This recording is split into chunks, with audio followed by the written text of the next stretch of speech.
I didn't really know what I was going to do when I got older. People kept asking me, but then eventually I thought that the idea of inventing things would be really cool. I think we're at the dawn of a new era, and I think it's going to be very exciting. Life is short, and there's lots of things that could be done that one can't necessarily do. If you go back, say 300 years, the things that we take for granted today would be you'd be burned at the stake for. Being able to fly, that's crazy. Being able to see over long distances, being able to communicate, having access to all the world's information instantly from almost anywhere on the earth. This is stuff that really would be magic, or would be considered magic in times past. What are some of the other problems that are likely to most affect the future of humanity? It really wasn't from the perspective of what's the rank-ordered best way to make money, which is okay, but it was really what I think is going to most affect the future of humanity. In fact, I think it actually goes beyond that, because there are many things that we take for granted today that weren't even imagined in times past. They weren't even in the realm of magic. So it actually goes beyond that.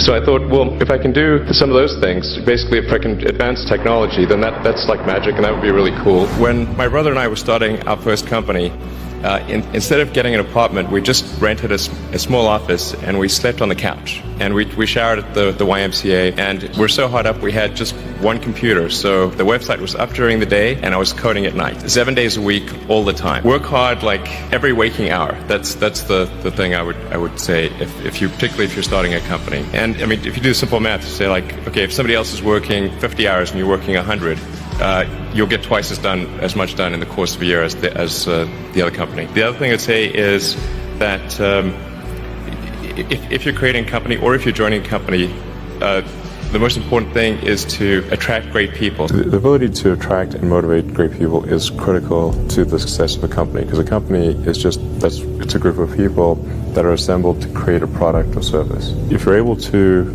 get great people to join the company and work together towards a common goal, then you will end up with a great product. I was at sort of a slight existential crisis, because I was trying to figure out what does it all mean? Like, what's the purpose of things? And I came to the conclusion that if we can advance the knowledge of the world, if we can do things that expand the scope and scale of consciousness, then we're better able to ask the right questions and become more enlightened, and that's really the only way forward. When you had that third failure in a row, did you think, I need to pack this in? Never. Why not? I don't ever give up. I mean, I'd have to be dead or completely incapacitated. I studied physics and business because I figured in order to do a lot of these things, you need to know how the universe works, and you need to know how the economy works, and you also need to be able to bring a lot of people together to work with you to create something, because it's very difficult to do something as an individual if it's significant technology. When critics say you can't do this, your answer to them is, we've done it. I thought, well, I can either pursue this technology where success may not be one of the possible outcomes, which is always tricky, or participate in the internet and be part of it. So I decided to drop out. There's no need even to have a college degree at all. You know, if you look at, say, people like Bill Gates or Larry Ellison, Steve Jobs, these guys didn't graduate from college. But if you had a chance to hire them, of course, that would be a good idea. I wouldn't say I'm fearless. In fact, I think I feel fear quite strongly. We'll overcome the fear and just do it anyway. Drive overrides fear. Drive overrides fear.